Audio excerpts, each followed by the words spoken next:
Prelims 2026 की उल्टी गिनती शुरू हो चुकी है।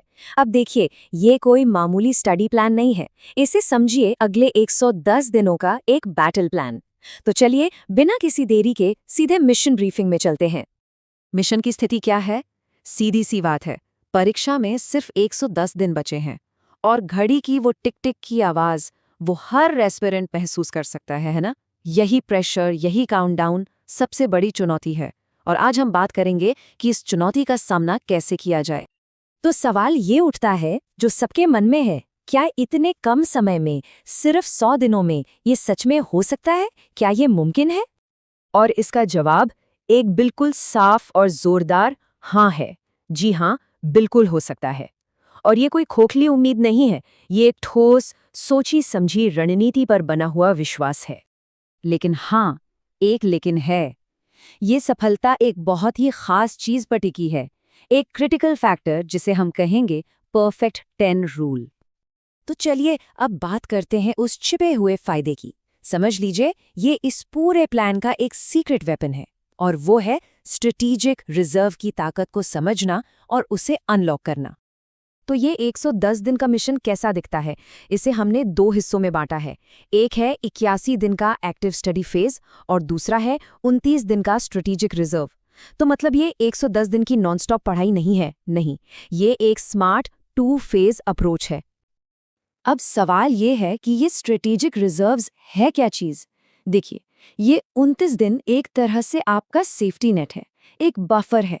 इसे मॉक टेस्ट के लिए, ज़रूरी रिवीजन के लिए और मान लीजिए कोई टॉपिक छूट गया या कोई मुश्किल आ गई, तो उस बैकलॉग को संभालने के लिए बहुत सोच समझकर अलग रखा गया है। और ये बात इस कोट में कितनी सही कही गई है। सफलता सिर्फ पढ़ाई में नहीं, बल्कि 29 दिन के रिजर्व के समझदारी भरे इस्तेमाल में है। सच कहूं तो यही वो एक चीज़ है जो एक कामयाब एस्पिरेंट को बाकियों से अलग करती है। ठीक है, तो अब जरा गहराई में उतरते हैं, बात करते हैं उस 81 डे के एक्टिव स्टडी फेज की।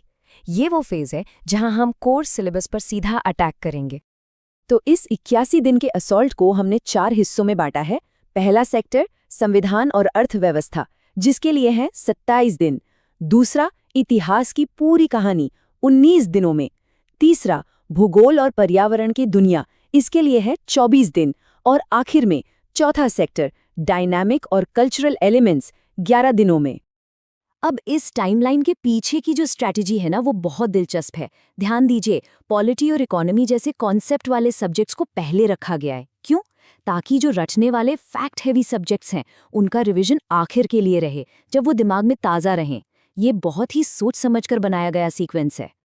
तो जैसे ही 81 दिन पूरे होंगे, हमारा स्ट्रैटेजिक रिजर्व एक्टिवेट हो जाएगा। इन 29 दिनों के 4 मेन टारगेट होंगे।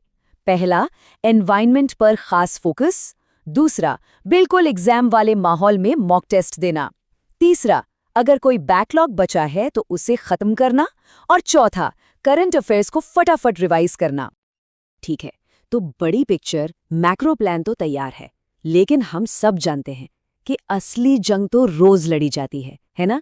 तो अब बात करते हैं डेली बैटल रिदम की, मतलब वो नियम जिन्हें तोड़ना मना है। और ये है वो परफेक्ट 10 रूटीन, मतलब रोज 10 घंटे की पढ़ाई। इसे 4 फोकस स्लॉट्स में बांटा गया है। और हाँ, एक बात साफ है, इसे सख्ती से फॉलो करना होगा। इसका मतलब है कि जब पढ़ रहे हैं तो फोन स्विच ऑफ। तो ये 10 घंटे बंटेंगे कैसे? चलिए देखते हैं। 3 घंटे दिए गए हैं स्टैटिक कोर सब्जेक्ट्स को, जैसे पॉलिटी या हिस्ट्री की गहराई में जाने के लिए। फिर अगले 3 घंटे एनसीईआरटीज पढ़ने के लिए, ताकि बेस एकदम मजबूत हो जाए। 2 घंटे रखे गए हैं टेस्टिंग के लिए, एमसीक्यूज सॉल्व करना और अपनी गलतियों को समझना। और बचे हुए 2 घंटे वो है करंट अफेयर्स और सीसैट के लिए। और इस पूरे मिशन के दौरान 3 गोल्डन रूल्स हैं जो हमेशा याद रखने हैं। रूल नंबर 1, सीसैट को हल्के में नहीं लेना है, ये नॉन निगोशिएबल है। रूल नंबर 2, जोश से ज्यादा जरूरी है होश, मतलब कंसिस्टेंसी। एक दिन 18 घंटे पढ़ने से कहीं बेहतर है रोज 10 घंटे पढ़ना। और तीसरा और सबसे जरूरी, इस प्रोसेस पर भरोसा रखना है।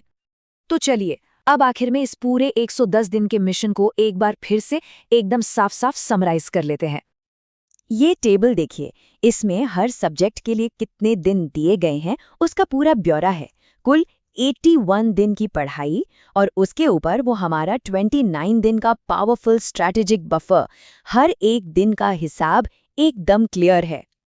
और इस पूरी स्ट्रैटेजी का जो निचोड़ है ना, वो इस एक लाइन में है, plan the work, work the plan.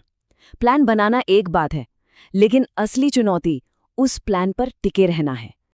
तो अब आखिरी सवाल, क्या इस चैलेंज को एक्सेप्ट करने के लिए तैयार है?